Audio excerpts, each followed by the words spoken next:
ಎಲ್ಲರಿಗೂ ನಮಸ್ಕಾರ. 10ನೇ ತರಗತಿಯ ಬಹುಮುಖ್ಯವಾದಂಥ ಒಂದು ಪರಿಕಲ್ಪನೆ ಉತ್ಪರಿವರ್ತನೆ ಮತ್ತು ಭಿನ್ನತೆಗಳಿಗಿರುವ ವ್ಯತ್ಯಾಸವೇನು ಎಂಬುದನ್ನು ಚರ್ಚಿಸೋಣ.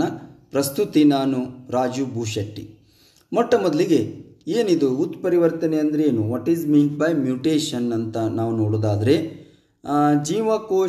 ಒಂದು ಜೀವಕೋಶ ಇದೆ ಅಂತಂದರೆ ಈ ಜೀವಕೋಶದ DNA ಉಂಟಾಗುವ ತತ್ಕ್ಷಣದ ಬದಲಾವಣೆಗೆ ಉತ್ಪರಿವರ್ತನೆ ಎಂದು ಕರೆಯುತ್ತೇವೆ. ಅಂದರೆ ಇಷ್ಟೇ, ಜೀವಕೋಶದ ವಿಭಜನೆಯ ಸಂದರ್ಭದಲ್ಲಿ ಈ ಒಂದು ಜೀವಕೋಶ ಇದೆ, ಅದು ವಿಭಜನೆ ಆಗಬೇಕು ಅಂದರೆ ಈ ವಿಭಜನೆ ಆಗುವಂಥ ಸಂದರ್ಭದಲ್ಲಿ, ಜೀವಕೋಶ ವಿಭಜನೆ ಆಗುವಂಥ ಸಂದರ್ಭದಲ್ಲಿ ಉಂಟಾಗುವ ಕೆಲವು ದೋಷಗಳಿಂದ ಉತ್ಪರಿವರ್ತನೆ ಉಂಟಾಗತ್ತೆ ಅಂತ ಹೇಳ್ತೀವಿ.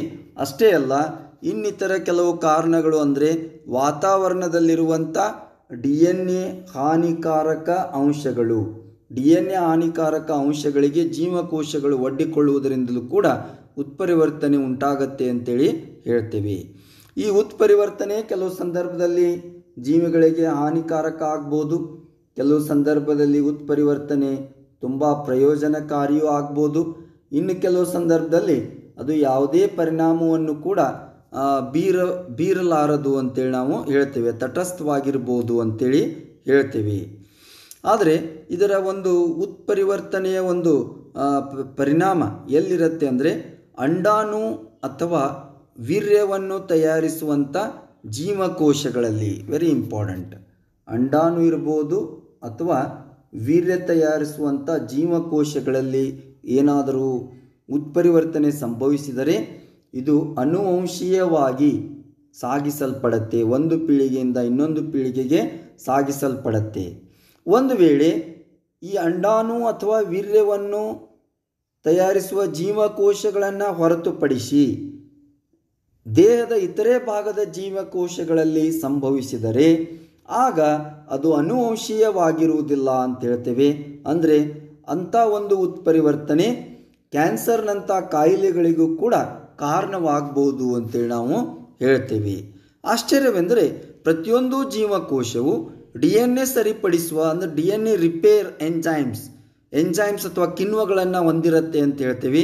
ಅವು ಬಹಳಷ್ಟು ಸಂಖ್ಯೆಯಲ್ಲಿ ಉತ್ಪರಿವರ್ತನೆ ಉಂಟಾಗುವುದನ್ನು ತಡೆಯುವ ಪ್ರಯತ್ನವನ್ನು ಕೂಡ ಮಾಡ್ತವೆ ಅನ್ನುವಂಥದ್ದು. ಇನ್ನು ಇದನ್ನು ಸುಲಭವಾಗಿ ನಾವು ಹೇಗೆ ನಿರ್ಣಯಿಸ್ಬೋದು ಅಂತಂದರೆ, ಉತ್ಪರಿವರ್ತನೆ ಅಂದರೆ ನ್ಯೂಕ್ಲಿಯಿಕ್ ಆಮ್ಲದಲ್ಲಿ ಉಂಟಾಗುವ ಬದಲಾವಣೆ. ನ್ಯೂಕ್ಲಿಯಿಕ್ ಆಮ್ಲದಲ್ಲಿ ಉಂಟಾಗುವ ಬದಲಾವಣೆ ಅಂದರೆ ಇಷ್ಟೇ. ನ್ಯೂಕ್ಲಿಯಿಕ್ ಆಮ್ಲ ಅಂದರೆ ಅದು RNA ಇರ್ಬೋದು ಅಥವಾ DNA, ಇವೆರಡನ್ನು ನ್ಯೂಕ್ಲಿಯಿಕ್ ಆಮ್ಲ ಅಂತ ಹೇಳ್ತೀವಿ. ಹೀಗಾಗಿ DNA ಅಥವಾ RNAಯಲ್ಲಿ ಉತ್ಪರಿವರ್ತನೆ ಉಂಟಾಗಬಹುದು ಎಂಬ ನಿರ್ಣಯವನ್ನು ನಾವು ಕೈಗೊಳ್ಳಬಹುದು ಅನ್ನುವಂಥದ್ದು. ಇನ್ನು ಉತ್ಪರಿವರ್ತನೆಗೆ ಕೆಲವು ಉದಾಹರಣೆಗಳು ಎಲ್ಲೆಲ್ಲಿ ಸಂಭವಿಸ್ತವೆ ಅಂತ ನಾವು ನೋಡೋದಾದರೆ, ಫಂಗಸ್ ಇರ್ಬೋದು, ಆ್ಯನಿಮಲ್ಸ್ ಇರ್ಬೋದು, ಬ್ಯಾಕ್ಟೀರಿಯಾ, ಪ್ರೋಟಿಸ್ಟಾ, ಪ್ಲ್ಯಾಂಟ್ಸು, ಹೌದು. ಅಷ್ಟೇ ಅಲ್ಲ, ವೈರಸ್ಗಳಲ್ಲಿಯೂ ಕೂಡ ಉತ್ಪರಿವರ್ತನೆ ಉಂಟಾಗ್ಬೋದು ಅಂತೇಳಿ ನಾವು ನಿರ್ಣಯಿಸ್ತೇವೆ ಅನ್ನುವಂಥದ್ದು. ಸೊ ಈ ಉತ್ಪರಿವರ್ತನೆ ಹೇಗೆ ಉಂಟಾಗತ್ತೆ ಎಂಬುದನ್ನು ನಾವು ನೋಡೋದಾದರೆ, ಮುಖ್ಯವಾಗಿ ನಾವು ಏನು ಅಂತಂದರೆ ಇದು ಉಂಟಾಗುವುದು ನ್ಯೂಕ್ಲಿಯೋಟೈಡ್ಸ್ ಅಂತ ಏನು ಹೇಳ್ತೇವಲ್ಲ, ನ್ಯೂಕ್ಲಿಯೋಟೈಡ್ಸ್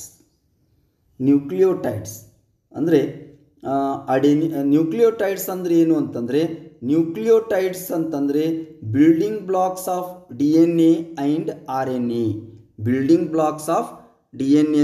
RNA. DNA ಮತ್ತು RNA ಒಂದು ರಚನೆಗೆ ಏನಾಗುತ್ತೆ, ನ್ಯೂಕ್ಲಿಯೋಟೈಡ್ಸ್ ಕಾರಣ ಆಗತ್ತೆ ಅಂತೇಳಿ ನಾವು ಹೇಳ್ತೇವೆ, ಬಿಲ್ಡಿಂಗ್ ಬ್ಲಾಕ್ಸ್ ಅಂತ ಹೇಳ್ತೇವೆ.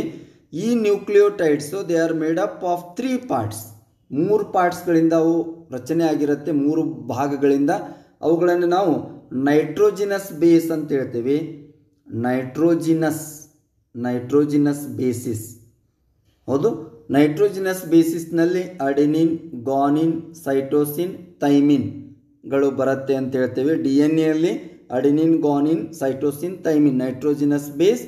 ಆಮೇಲೆ ಇನ್ನೊಂದು ಏನು ಹೇಳ್ತೀವಿ ಅಂತಂದರೆ ಶುಗರ್ ಮಾಲಿಕ್ಯೂಲ್ ಇನ್ನೊಂದು ಭಾಗ ಯಾವುದು ಅಂತಂದರೆ ಶುಗರ್ ಮಾಲಿಕ್ಯೂಲ್. ಅದೇ ಇನ್ ಕೇಸ್ ಆಫ್ DNA ನಾವು ನೋಡಿದ್ದೇವೆ ಅಂತಂದರೆ ಶುಗರ್ ಯಾವುದು ಅಂತಂದರೆ ಡಿಆಕ್ಸಿರೈಬೋಸ್ ಅನ್ನುವಂಥ ಶುಗರ್ ಇರ್ಬೋದು, ಮಾಲಿಕ್ಯೂಲ್ ಅಣು ಇರ್ಬೋದು. ಆಮೇಲೆ ವೆರಿ ಮುಖ್ಯವಾಗಿ ನಾವು ಏನು ಹೇಳ್ತೀವಿ ಅಂದರೆ ಫಾಸ್ಫೇಟ್ ಗ್ರೂಪ್. ಮೂರನೇದು ಯಾವುದು ಅಂತಂದರೆ ಫಾಸ್ಫೇಟ್ ಗ್ರೂಪ್ ಅಂದರೆ 1 to 3 ಫಾಸ್ಫೇಟ್ಗಳನ್ನು ನಾವು ಹೊಂದಿರುತ್ತೆ ಅಂತೇಳಿ ಹೇಳ್ತೀವಿ. ಇವು ನೈಟ್ರೋಜಿನಸ್ ಬೇಸ್ ಏನಿದಾವಲ್ಲ, ನ್ಯೂಕ್ಲಿಯೋಟೈಡ್ಸ್ ಅಂತ ಏನಿದಾವಲ್ಲ, ನೈಟ್ರೋಜಿನಸ್ ಬೇಸು. ಇಲ್ಲಿ ನೈಟ್ರೋಜಿನಸ್ ಬೇಸ್ ಅಂದರೆ ಈ ಒಂದು ನ್ಯೂಕ್ಲಿಯೋಟೈಡ್ ಅಂತ ಏನು ಹೇಳಿದ್ವಲ್ಲ, ಇವುಗಳನ್ನು ನಾವು ACG, GGA, ಆಮೇಲೆ GCT, GGA ಈ ನ್ಯೂಕ್ಲಿಯೋಟೈಡ್ಸ್ ಏನಿದಾವಲ್ಲ, ಈ 3 ಗುಂಪುಗಳು, ಈ ನ್ಯೂಕ್ಲಿಯೋಟೈಡ್ಸ್ಗಳನ್ನು 3 ಗುಂಪುಗಳಲ್ಲಿ ನಾವು ಅವನ್ನ ಸೇರಿಸಿದ್ವಿ. ಈ 3 ಗುಂಪಿಗೆ, ನ್ಯೂಕ್ಲಿಯೋಟೈಡ್ಗಳ 3 ಗುಂಪಿಗೆ ನಾವು ಏನಂತ ಕರಿದ್ವಿ ಅಂದರೆ ಕೋಡಾನ್ಗಳು ಅಂತೇಳಿ ಕರಿತೀವಿ. ಕೋಡಾನ್. ಈ ಕೋಡಾನ್ಗಳಿಂದ ಏನಾಗತ್ತೆ ಅಂದರೆ ವೆರಿ ಇಂಪಾರ್ಟೆಂಟ್, ಕೋಡಾನ್ಗಳು ನ್ಯೂಕ್ಲಿಯೋಟೈಡ್ಗಳ ಒಂದು 3 ಗುಂಪು ಕೋಡಾನ್ ಏನಿದೆಯಲ್ಲ, ಈ ಕೋಡಾನ್ಗಳಿಂದ ಏನಾಗತ್ತೆ ಅಂದರೆ ಅಮೈನೋ ಆಮ್ಲಗಳು ರಚನೆ ಆಗತ್ತೆ ಅಂತೇಳಿ ನಾವು ಹೇಳ್ತೇವೆ. ಅಮೈನೋ ಆಮ್ಲ, ಕೋಡಾನ್ಗಳಿಂದ ಅಮೈನೋ ಆಮ್ಲಗಳಾಗತ್ತೆ. ಅಮೈನೋ ಆಮ್ಲಗಳಿಂದ ಏನಾಗತ್ತೆ ಅಂತಂದರೆ ಮುಂದೆ ಪ್ರೋಟೀನ್ಗಳು ಉಂಟಾಗತ್ತೆ. ಸೊ ಈಗ ನಾವು ಗಮನಿಸಬೇಕು, ಇಂದು ನಾವೇನಾಗಿದ್ದೇವೆಯೋ ಅಂದರೆ ನಮ್ಮ ದೇಹದ ರಚನೆಯಾಗಿರುವುದು ಪ್ರೋಟೀನ್ಗಳಿಂದಲೇ ಎಂದು ನಾವು ಹೇಳುತ್ತೇವೆ. ನಮ್ಮ ದೇಹದ ರಚನೆ ಆಗಿರುವುದು ಪ್ರೋಟೀನ್ಗಳಿಂದಲೇ ಅಂತ ಹೇಳ್ತೇವೆ. ಈ ಕೋಡಾನ್ಸ್ ಅಂದರೆ ನ್ಯೂಕ್ಲಿಯೋಟೈಡ್ಗಳ 3 ಗುಂಪು, ಈಗ ಉದಾಹರಣೆಗೆ ಹೇಳಿದೆ ACG, ಇದೊಂದು ಕೋಡಾನ್.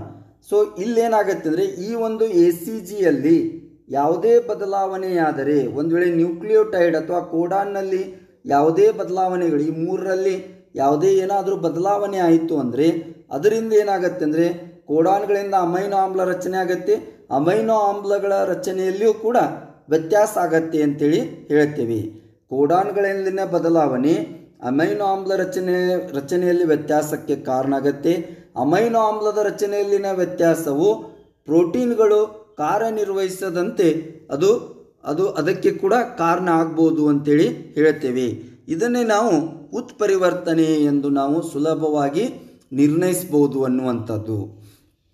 ಅಂದರೆ ನಾವು ಇಲ್ಲಿ ಗಮನಿಸಬೇಕು ಏನು ಅಂತಂದರೆ ಈ ಉತ್ಪರಿವರ್ತನೆ, ಈಗ ಇದಕ್ಕೊಂದು ಉದಾಹರಣೆಯನ್ನು ನಾವು ಗಮನಿಸೋದಾದರೆ ಹಿಮೋಗ್ಲೋಬಿನ್ ಅಂತೇನು, ಸಿಕ್ಕಲ್ ಸೆಲ್ ಅನಿಮಿಯಾ ಅನ್ನುವಂಥ ಒಂದು ಕಾಯಿಲೆ, ಸಿಕ್ಕಲ್ ಸೆಲ್ ಅನಿಮಿಯಾ.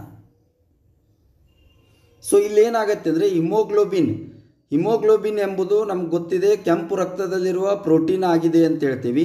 ಈ ಹಿಮೋಗ್ಲೋಬಿನ್ ಆಕ್ಸಿಜನ್ ಸರಬರಾಜಿಗೆ ತುಂಬ ಮಹತ್ವದ ಕಾರ್ಯವನ್ನು ನಿರ್ವಹಿಸುತ್ತೆ. ಸಿಕ್ಕಲ್ ಸೆಲ್ ಅನಿಮಿಯಾದಲ್ಲಿ ಈ ಒಂದು ಕಾಯಿಲೆ ಏನಿದೆಯಲ್ಲ, ಇಲ್ಲಿ ಹಿಮೋಗ್ಲೋಬಿನ್ಗೆ ಕೋಡ್ ಮಾಡುವ ಜೀನ್ ಅಂದರೆ ಆ mutation in the gene for ಹಿಮೋಗ್ಲೋಬಿನ್ಗೆ ಕೋಡ್ ಮಾಡುವಂಥ ಜೀನ್ನಲ್ಲಿ ಉತ್ಪರಿವರ್ತನೆ ಹೊಂದಿದಾಗ ಅಲ್ಲಿ RBCಗೆ ಆಕ್ಸಿಜನ್ ಸ್ವೀಕರಿಸುವುದು ಕಷ್ಟವಾಗತ್ತೆ.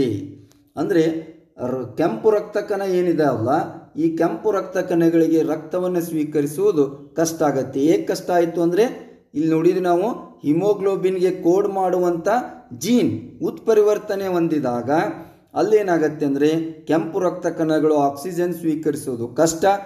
ಇದರಿಂದಾಗಿ ಏನಾಗುತ್ತೆ ಅಂದರೆ RBCಯ ರಚನೆಯಲ್ಲಿಯೂ ಬದಲಾವಣೆ ಆಗತ್ತೆ ಅಂತೇಳಿ ನಾವು ಹೇಳ್ತೇವೆ. ಕೆಂಪು ರಕ್ತದ ರಚನೆಯಲ್ಲಿಯೂ ಬದಲಾವಣೆ ಆಗತ್ತೆ.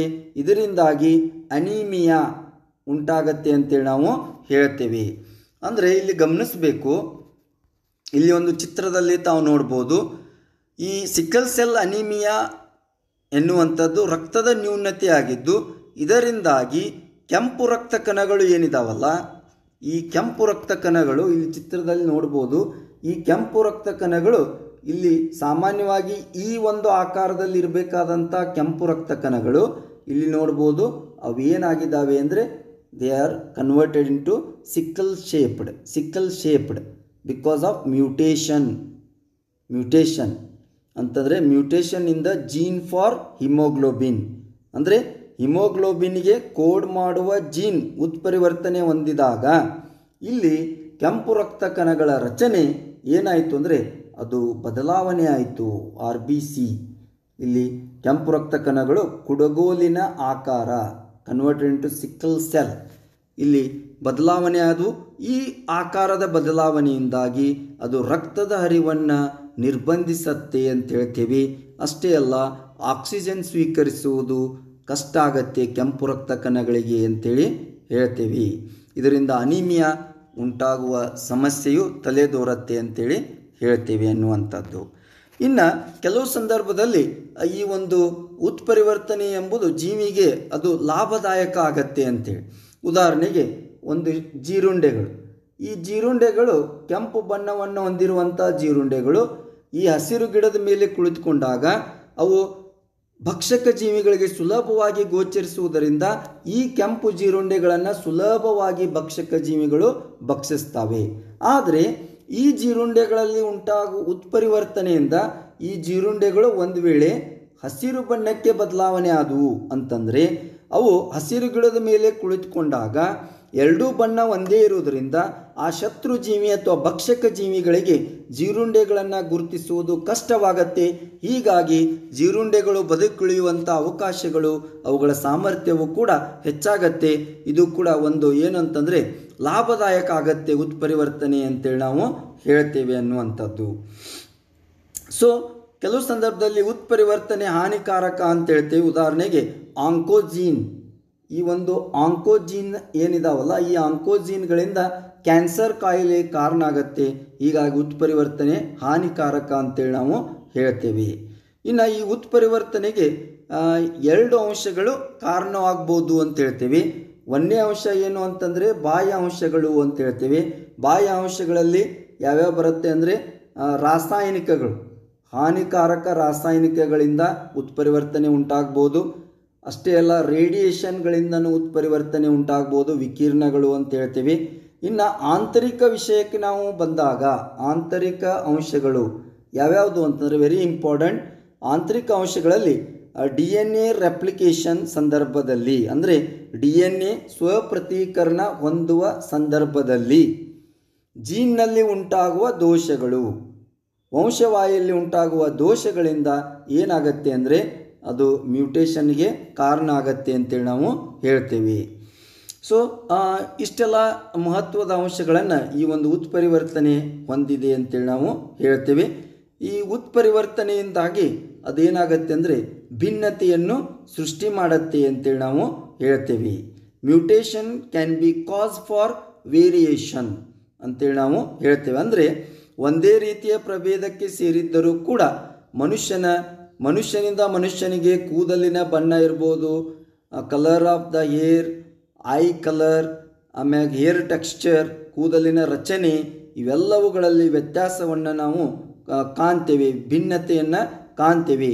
ಈ ಭಿನ್ನತೆಗಳು ಉಂಟಾಗಲಿಕ್ಕೆ ಕಾರಣ ಏನು ಅಂತಂದರೆ ಅದುವೇ ಉತ್ಪರಿವರ್ತನೆ. ಅಂದರೆ ಈ ಒಂದು ಲೈಂಗಿಕ ಸಂತಾನೋತ್ಪತ್ತಿಯ ಸಂದರ್ಭದಲ್ಲಿ ಭಿನ್ನತೆ ಎಂಬುದು ಸರ್ವೇ ಸಾಮಾನ್ಯ ಅಂತೀವಿ. ಏಕೆಂದರೆ ಎರಡು ಪೋಷಕ ಜೀವಿಗಳು, ಅಂದರೆ ತಂದೆಯಿಂದ 50%, ತಾಯಿಯಿಂದ 50%, ಇಲ್ಲೇನಾಗುತ್ತೆ ಅಂದರೆ DNA ಕಾಪಿಂಗ್, DNA ಒಂದು ಸ್ವಪ್ರತೀಕರಣ ಹೊಂದುವಂಥ ಸಂದರ್ಭದಲ್ಲಿ ಅಲ್ಲಿ ಏನಾದರೂ ಎರರ್ಸ್, ಅಂದರೆ ಏನಾದರೂ ನ್ಯೂನತೆಗಳು ಅಥವಾ ದೋಷಗಳು ಉಂಟಾದರೆ, DNA ಕಾಪಿ ಆಗುವ ಸಂದರ್ಭದಲ್ಲಿ ದೋಷಗಳು ಉಂಟಾದರೆ ಇದರಿಂದ ಏನಾಗತ್ತೆ ಅಂದರೆ ಅದು ಉತ್ಪರಿವರ್ತನೆಗೆ ಕಾರಣ ಆಗತ್ತೆ. ಈ ಉತ್ಪರಿವರ್ತನೆಯಿಂದ ಭಿನ್ನತೆಯು ಸೃಷ್ಟಿಸಲ್ಪಡತ್ತೆ ಅಂತೇಳಿ ನಾವು ಹೇಳ್ತೇವೆ.